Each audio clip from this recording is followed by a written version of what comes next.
السلام عليكم ورحمة الله وبركاته. runtii waxay noo tahay sharaf iyo farxad weyn sida quruxda badan oo wanaagsan oo diiran aad noogu soo dhowayseen meel walbana aan soo marna sidaan oo kale tahay runtii waxa weeye waxaan la iloobi karin taasoo ay muujinaysa inaad tihiin mar walbana idhaahdo inaad tihiin dad dowladdooda jecel dad horumar jecel dad midnimo jecel iyo dad madaxweynahooda jecel aad iyo aad yaan idinkugu mahad celinaynaa waxaa meeshaan ii muuqda horumar badan yaa ii muuqda sidaan ka soo arkay garowe aan ka soo arkay qardho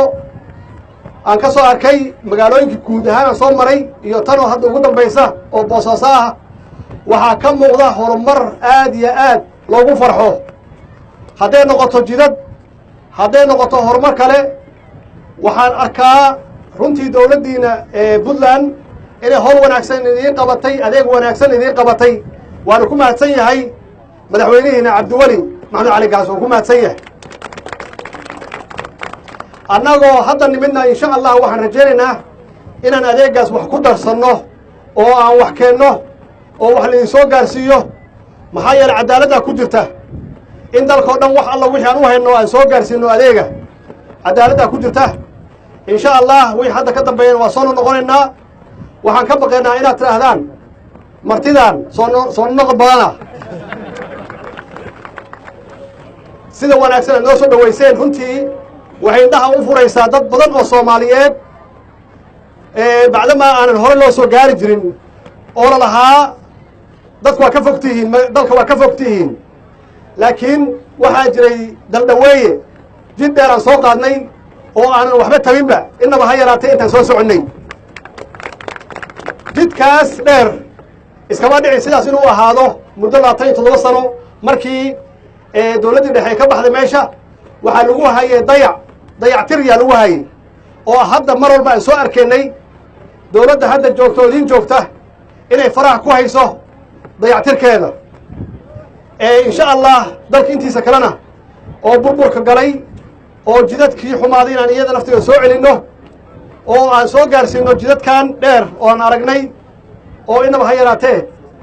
wanaagsan aan soo gaarsiino insha allah hadduu ilaah yidhaahdo wixii burburay aan soo gaarsiino insha allah hadduu ilaah yidhaahdo magaaladana waa dhex gelaynaa inta noo harsanna waa arkaynaa haddii aan wakti soo helnana waa isxog wareysanaynaa waxaan idiin soo gudbinaynaa dowladda waxay qabatay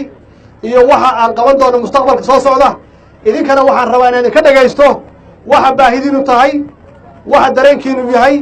hal mid horta waa xaqiiqa nabaddu inay tahay horumar waa muuqataa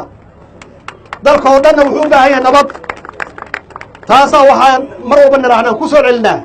nabaddu waa nolol soomaaliya o dhanna waxaan u rajaynaynaa ilahayna uga baryanaa inuu dalkeena noqdo nabad u noqdo hadduu nabad noqdo wax yar gudaheeda waxaan ku gaaraynaa horumar la taaban karo oo weliba aan uga horumari karno afrikada kale maxaa yeele annagoo intaas burbur ku jirnay annagoo haysanay dowlad aanan maxaan ku raha istaagin oo recovery ku jirtay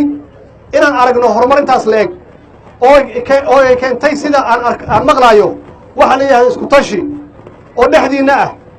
ummaddu markay isku tashato ummaddu markay isku kalsoonaato ummaddu markay is aaminto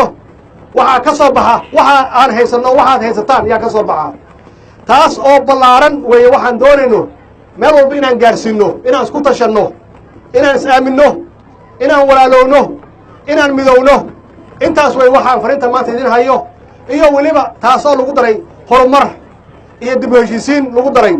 oo aan rajaynayno muddooyinka soo socda inaan xoojinno ummaddana aan isu keenno oo aan walaalayno waa mahadsantihiin walaalayaal